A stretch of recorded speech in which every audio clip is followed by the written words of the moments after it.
Olá, pessoal! Nesta aula faremos uma breve revisão de hipertensão arterial sistêmica na criança e no adolescente. A pressão arterial diastólica e a pressão arterial sistólica normais na criança e no adolescente são definidas com base em estudos epidemiológicos. A observação da técnica correta de medida é fundamental para a obtenção de resultados fidedignos. Dessa forma, recomenda-se avaliar a pressão arterial de toda criança com idade superior a 3 anos de idade nas consultas médicas. Crianças abaixo de 3 anos de idade, quando apresentam antecedentes ou condições clínicas de risco para doença cardiovascular, devem ter a PA medida em todas as consultas médicas.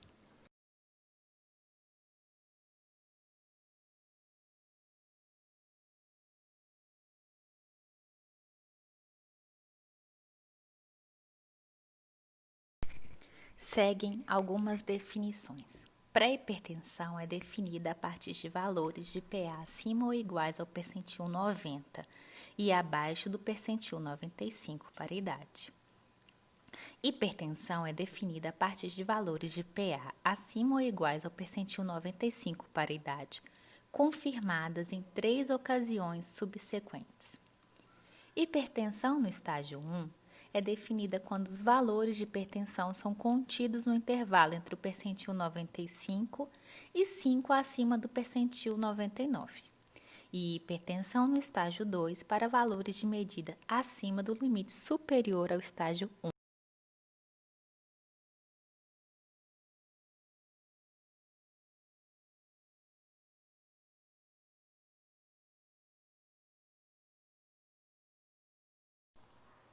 A monitorização ambulatorial e a medida domiciliar da PA são instrumentais para a definição de duas situações clínicas importantes. A hipertensão do avental branco, caracterizada pela medida de valores de PA acima do percentil 95 em ambulatório ou em consultório médico, com medidas normais em ambientes não relacionados à prática clínica. E a hipertensão mascarada, caracterizada pela obtenção de valores de PA abaixo do percentil 95 em ambulatório ou em consultório médico, com medidas compatíveis à hipertensão arterial em ambientes não relacionados à prática clínica, por medida domiciliar ou monitorização ambulatorial de PA.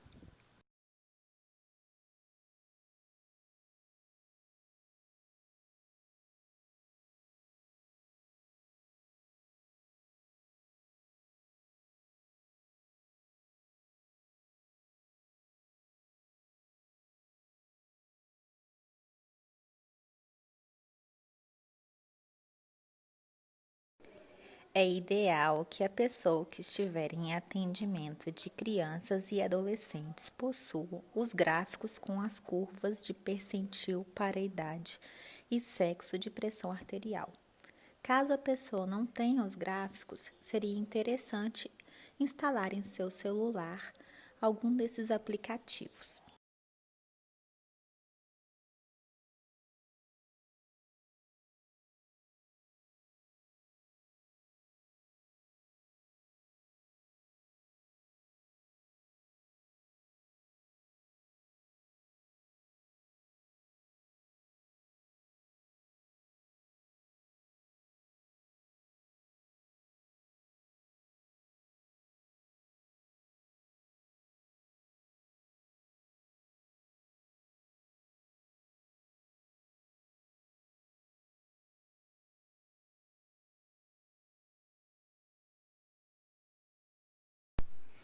As definições do padrão da normalidade para a pressão arterial em crianças vão variar de acordo com a idade.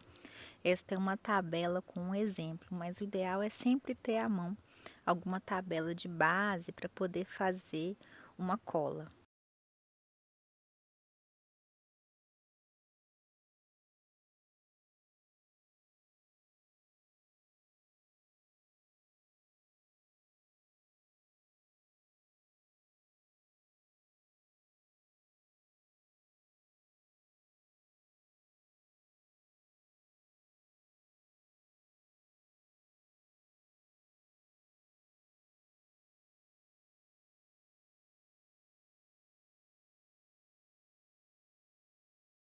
A classificação da PA de acordo com a medição no consultório para crianças a partir de 18 anos de idade funciona como adultos. O normal sempre vai ser menor que 120/80, pré-hipertensão entre 121 e 139, estágio 1, 140 e 159, estágio 2, 160 e 179, estágio 3, maior que 180.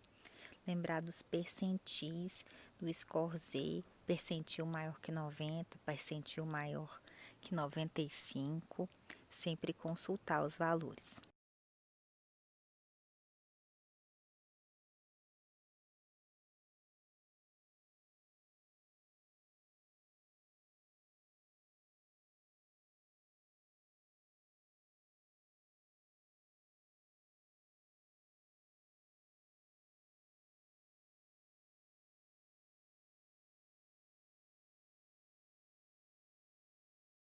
O sobrepeso e a obesidade se tornam as causas mais frequentes de hipertensão pediátrica.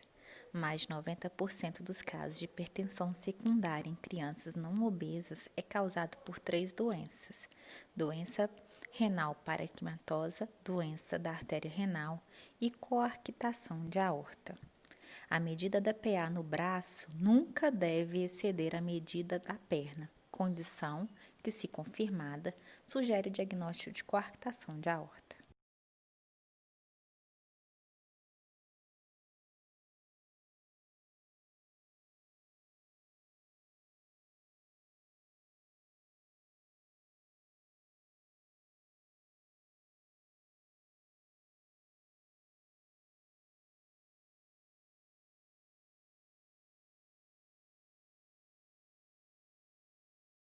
As crianças com hipertensão arterial sistêmica essencial usualmente têm mais de 10 anos de idade e apresentam hipertensão leve e frequentemente são obesas. Em geral, as crianças com hipertensão secundária geralmente têm menos de 10 anos de idade e apresentam níveis mais elevados de PA. As crianças com hipertensão secundária raramente são obesas e frequentemente apresentam estatura abaixo da normal. A medida da PA no braço nunca deve exceder a medida da perna, condição que, se confirmada, sugere o diagnóstico de coarctação de aorta.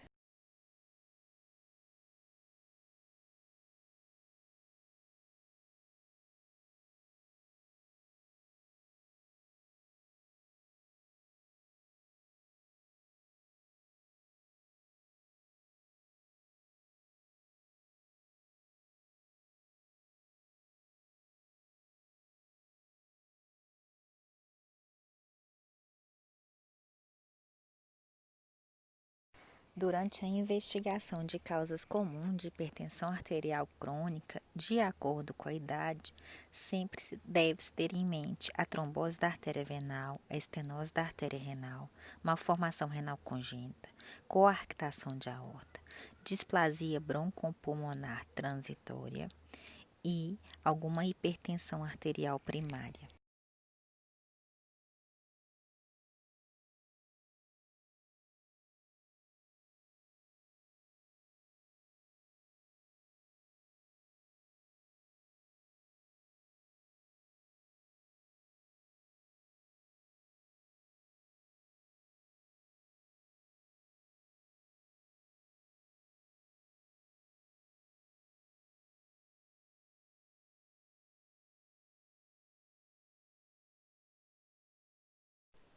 O diagnóstico clínico de hipertensão arterial se baseia em anamnese cuidadosa e exame clínico detalhado.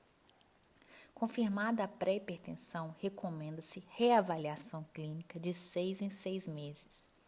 Se ao longo do tempo a PA medida em consultório atingir seu valor igual ou maior que o percentil 95, configura-se o diagnóstico de hipertensão arterial.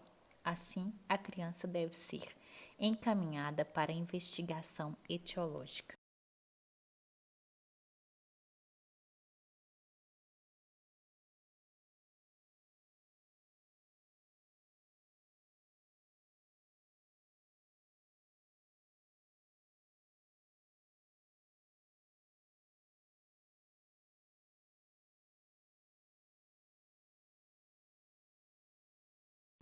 Sempre investigar história familiar de hipertensão arterial essencial, doença aterosclerótica cardíaca e acidente vascular cerebral, doença renal hereditária ou familiar, rins policísticos, cistinúria, nefrite familiar. Muito importante essa investigação familiar, tanto quanto para doenças genéticas, quanto para obesidade. Os meninos mais gordinhos costumam ter pais obesos, com hábitos de vida sedentários e má alimentação familiar. Nesse caso, toda a família tem que mudar o estilo de vida.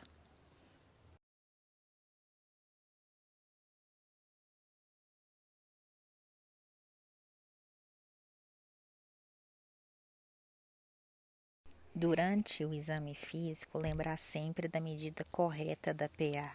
O exame físico deve ser detalhado.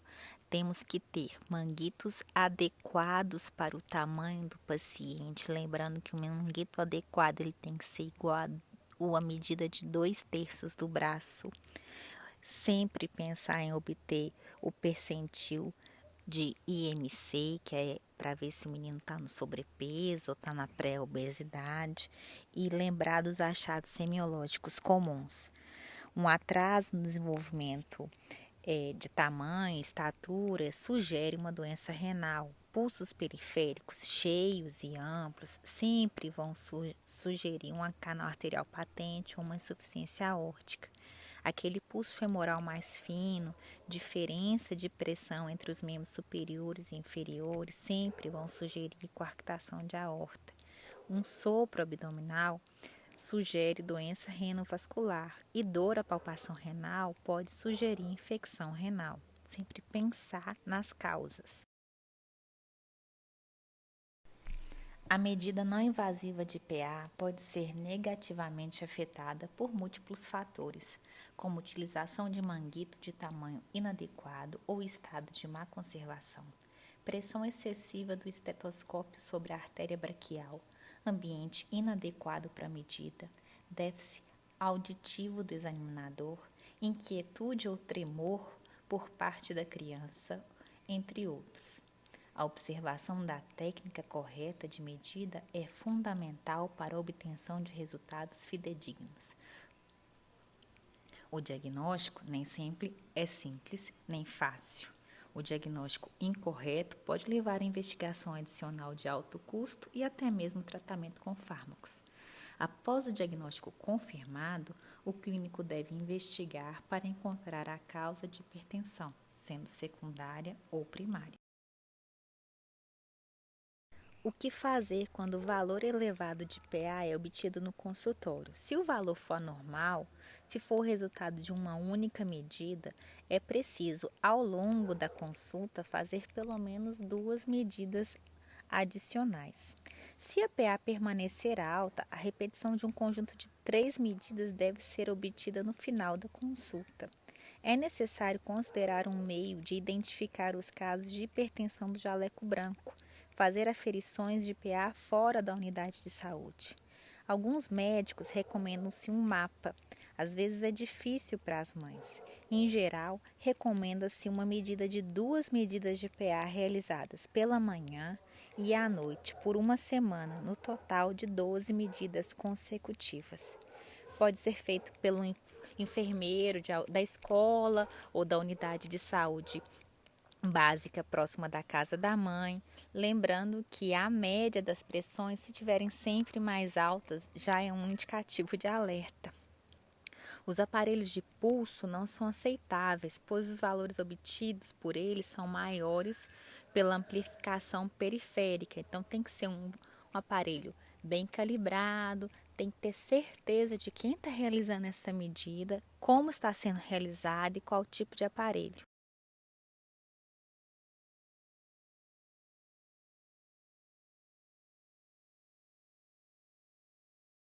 Sugere-se que indivíduos com hipertensão no estágio 1 sejam avaliados por meio dos seguintes exames: de sangue, hemograma completo, ureia e creatinina, eletrólitos, ácido úrico, perfil lipídico em jejum, glicemia de jejum, urina tipo 1, cultura de urina, dosagem de eletrólitos na urina, proteinúria e creatinina urinária.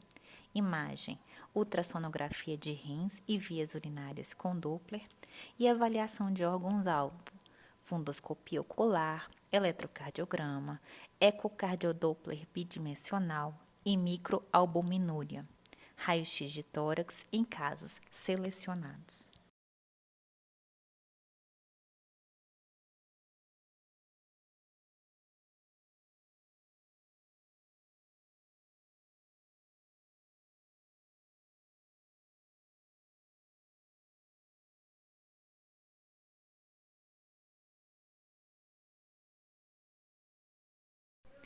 Os exames complementares devem ser adicionados à criança com diagnóstico firme de hipertensão arterial e uma vez que não se sabe a etiologia dessa hipertensão. Então, sempre pensar na dosagem de eletrólitos, no nível sérico de renina, eletroforese de hemoglobina e anticorpos específicos como FANT, anti-DNA, ANCA e catecolaminas e metanefrinas na urina.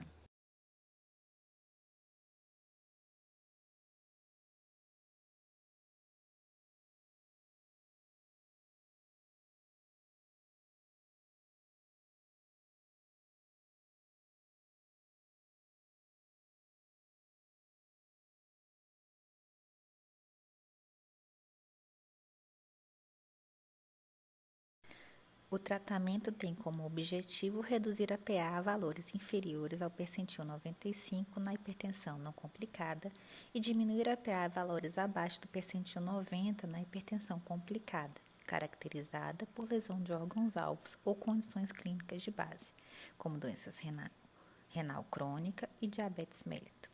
Diminuir ou suspender o tratamento está indicado apenas naqueles meninos obesos que perderam peso, mas isso não os exclui de uma monitorização e reavaliação constante de PA e peso, pelo menos a cada 6 meses.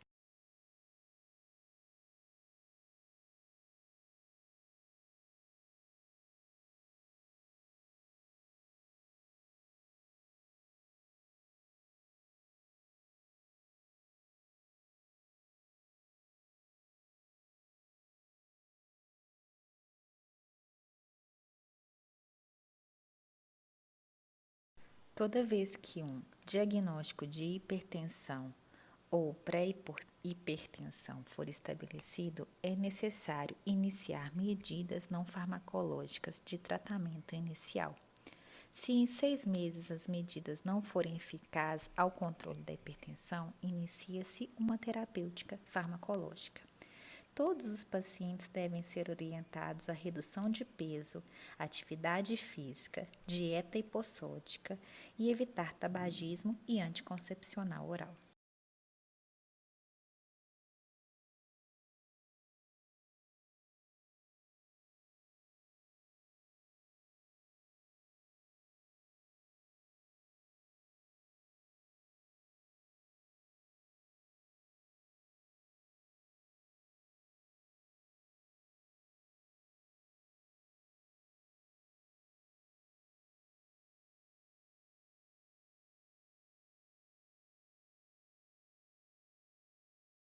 A falha do tratamento não farmacológico à hipertensão arterial sistêmica secundária, evidência de lesão de órgão-alvo, a mais comum é a hipertrofia do ventrículo esquerdo ao ecocardiograma.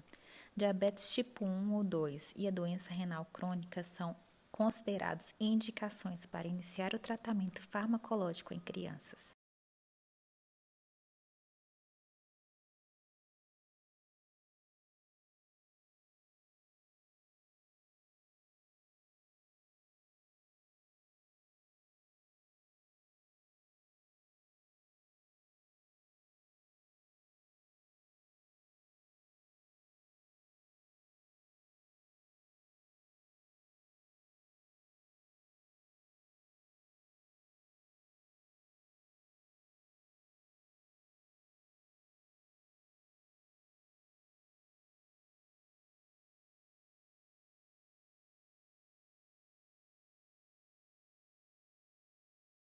Quanto ao tratamento da hipertensão arterial secundária, o objetivo é a retirada da causa da hipertensão, se esta for possível.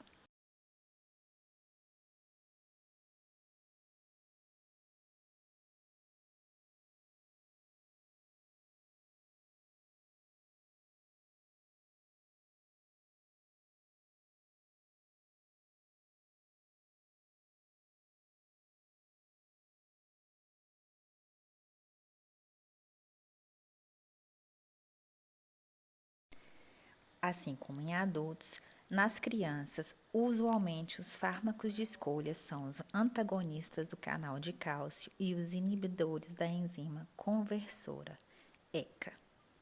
Sempre ter em mente que diuréticos e beta-bloqueadores são sabidamente, eles aumentam os níveis de glicemia, então evitar esse tipo de remédio em crianças com predisposição a diabetes. Inibidores de ECA e bloqueadores de angiotensina são uma boa escolha para doença renal, pois eles são renoprotetores. Lembrar que os bloqueadores de canal de cálcio são sempre a melhor escolha em adolescentes do sexo feminino, pois os inibidores de ECA e os bloqueadores de angiotensina, eles vão sempre ser teratogênicos. Então, lembrar dessa situação também. Paciente, sexo feminino, adolescente, sempre preferir um bloqueador de canal de cálcio.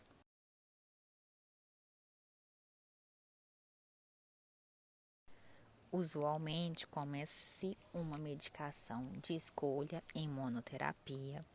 Caso em 6 meses a PA não seja regulamentada, fazer associação com algum tipo de outro fármaco. Inibidor de ECA e diurético é uma ótima associação, porque os diuréticos aumentam os efeitos dos inibidores de ECA. Mas sempre lembrar que essa associação não é recomendada em paciente obeso, principalmente com a acantose nigrans, pois pode causar diabetes. Então, sempre pensar em algum tipo de associação depois que se otimizou a droga, a dose, e a PA ainda não está estabelecida, bem controlada.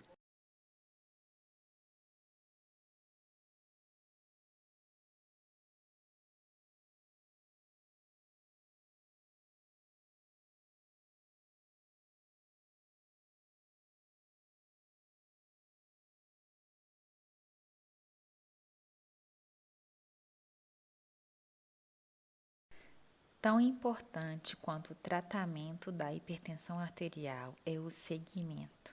Reavaliações devem incluir o monitoramento da PA e de lesão de órgãos-alvos, dosagem de eletrólitos séricos em crianças tratadas com inibidores da ECA e orientações quanto aos fatores de risco cardiovascular e quanto à aderência ao novo estilo de vida.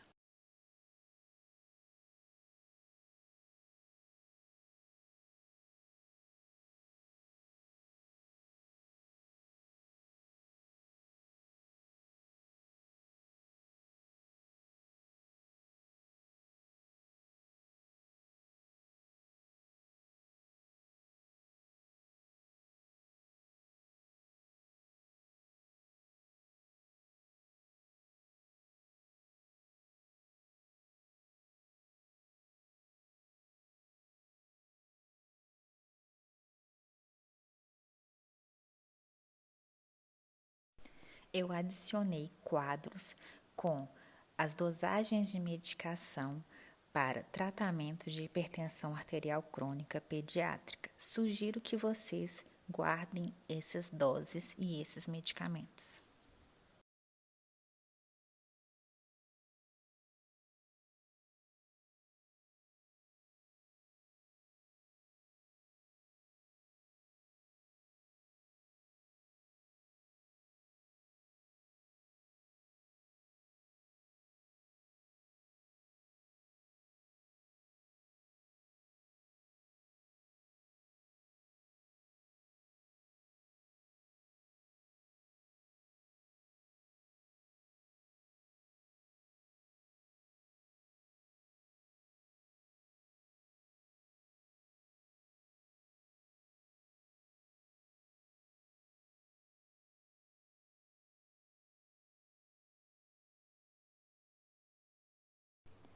Nifedipina e captopril é sempre uma boa escolha para tratamento de hipertensão em crianças.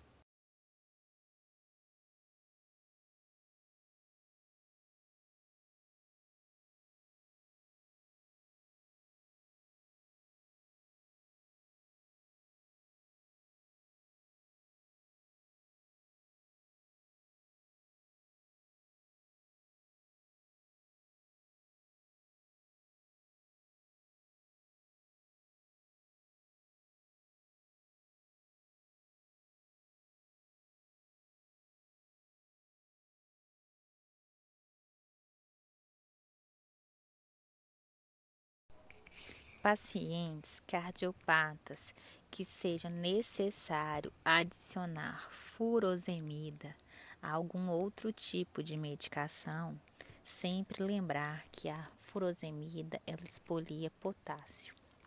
Então, se o paciente não estiver instável, se tiver com controle ambulatorial, com algum tipo de distúrbio hidroeletrolítico, pode-se pensar em associação da furosemida com a espirulactona para poder restabelecer o equilíbrio dos íons.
O tratamento da emergência hipertensiva pediátrica não fazia parte do objetivo desta aula, mas eu adicionei um quadro com os medicamentos de escolha para vocês guardarem em seu acervo pessoal.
referência bibliográfica dessa aula foi a Sétima Diretriz Brasileira de Hipertensão Arterial na Criança e no Adolescente.